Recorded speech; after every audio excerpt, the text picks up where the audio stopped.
Back to Cheddar, everybody. Our own Christian Scholler is live from the Cheddar studio, the new Cheddar studio at the Bungalow in Santa Monica, California, with the co-founder and CEO of Raze, a media company that develops content for traditional networks and digital providers, and has a mobile-first digital platform that features news, lifestyle, and beauty content. Kristen, how's it going? Hey, Hope and JD. I believe JD's with you over there at the New York Stock Exchange. Anyway, it's good to hear from both of you. We are here in sunny California, and as you said, I am here with one of the co-founders of Raze, a new digital media company focused specifically or mostly on the Latino community, and I'm here with Emiliano Kalamzuk. Thank you so much for joining us. Thanks for having me. All right, so a big announcement yesterday, right? Yes. Really great. I mean, it's been a long time in the making, and yesterday we finally put it out live, and it was just a great response, and we're very excited, although we know it's day one, and now it's, when we really need to start building.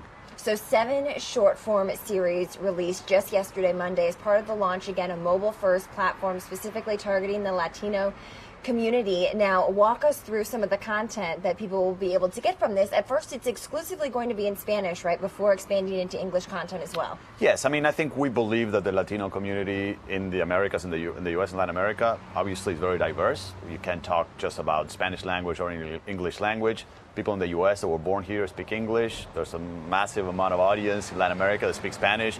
The people in the U.S. that prefer Spanish language content, as evidenced by the success, in the past years of the 2 broadcast networks that do Spanish. So we want to play in that field, and we have to be everywhere where there's an audience. We're starting with Spanish. We're moving to English language later in the year, and the content is going to be, focused on the millennial audience, which we believe is where there's an opportunity for us to play in, and we obviously working with talent that has a very significant following in social media, talent that's been very successful in television as well. So we come from the talent angle and building great content that we think audiences are going to like and advertisers are going to appreciate too. And this company was founded just earlier this year, and the thought process right here, walk us through that, is that of course there are networks out there, right, that make linear commercial programming, broadcast programming that exists, but in terms of what you're offering, it is a little bit different, specifically catered toward this digital audience, which is, it seems, where you found a niche and a business opportunity. Yes, and listen, it's not too different from the thesis of Cheddar, which of course I'm a user of. Obviously the younger audiences are not necessarily consuming linear content or broadcast. They're looking at their phones all the time, and if you can capture some of that attention span and offer content that's relevant, then why not do it? And again, we have the advantage that we work very closely with talent that's very successful and has built social media audiences, so we want to take advantage of that as well, and bring a new product to the market targeting people who are younger.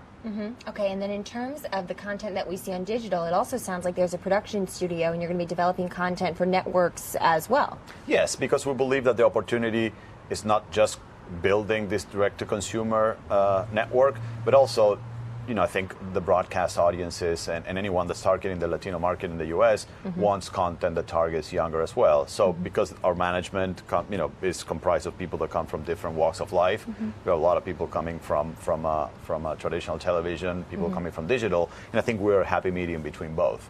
So we're supplying television shows and long-form programming to third-party platforms as well. And then in terms of the business model, it sounds like it is an advertising or an ad rather supported model, but different than the traditional commercial breaks that you would probably see maybe on a linear TV station. Yes, that's very true. I mean, I think all of us that are, sort of heavy phone users, we don't like sort of when the window pops up and you're just trying to close it and the tiny X, turns into another ad. I think we believe the brands also want to be part of a narrative and storytelling that goes along with the brand that you're offering. And so we don't have commercial sort of partners yet. But we're developing some projects that will be, have storytelling and have sort of, commercial message. And we want to fine tune to find what's the best thing that works for the audiences. Now, in addition to seeing an opening in a business opportunity specifically with this niche and on digital, was it also a component of the founders? We know Sofia Vergara, a founder with you as well, that there wanted to be a change or a different way that Latinos are portrayed in the media or represented in the media. Yes, I think the best thing about what Sofia and what the group decided to do was let's just not wait until the media changes our perception. Let's just change it ourselves. I mean, we have the tools at our disposal. We have talent that reaches over 200 million followers, and so so why we have the tools to tell the story we want to tell, and it's a very cinematic story. It's a great storytelling. It's very human. And we think it's just going to resonate very well.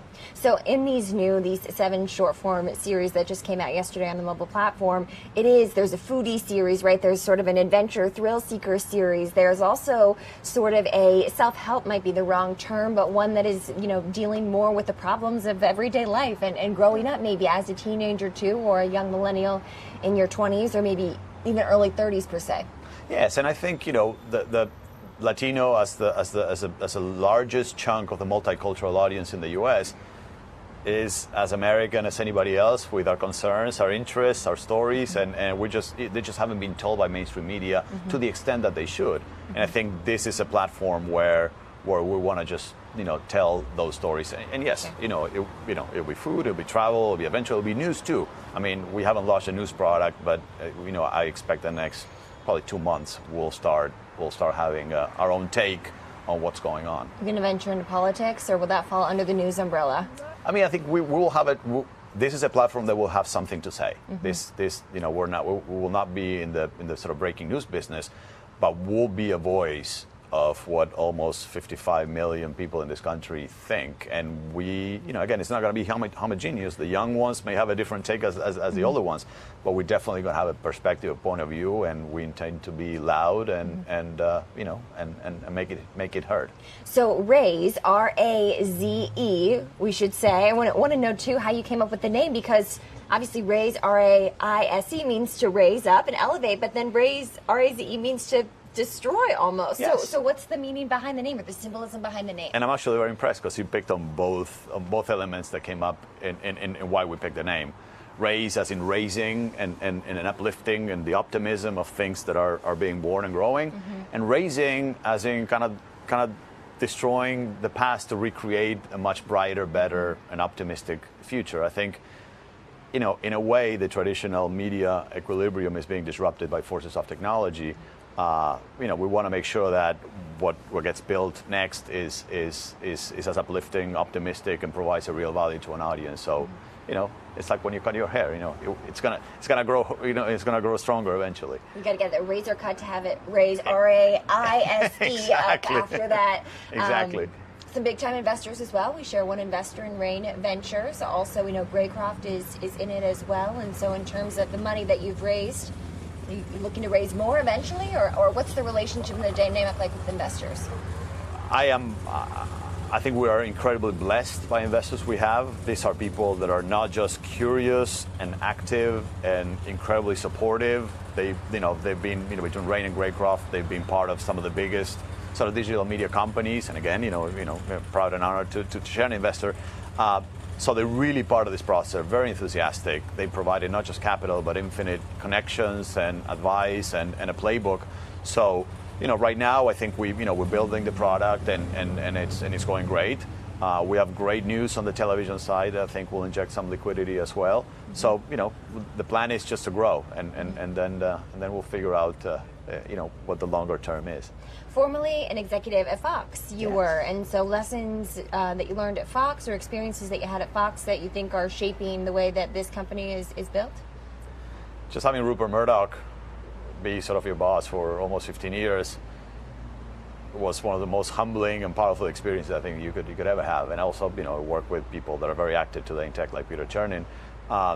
It was a phenomenal experience for me because Fox, every 3 years threw me into something different somewhere around the world to either start a company or turn around a company. And it was just the most fascinating and exhilarating experience anyone could ever have. And from Murdoch, I think we all learned that, if you set your goal, it will happen. You have to work hard. You have to be, aggressive and smart, but it will happen. It just looking at what he managed to build was something very, very inspiring. And the best way for people to watch the series now is to go to the website, right? Versus an app? Yes, it's a mobile web, so it feels like an app, but you don't have to download anything, so you can just go in and watch it. It's www.raze.tv.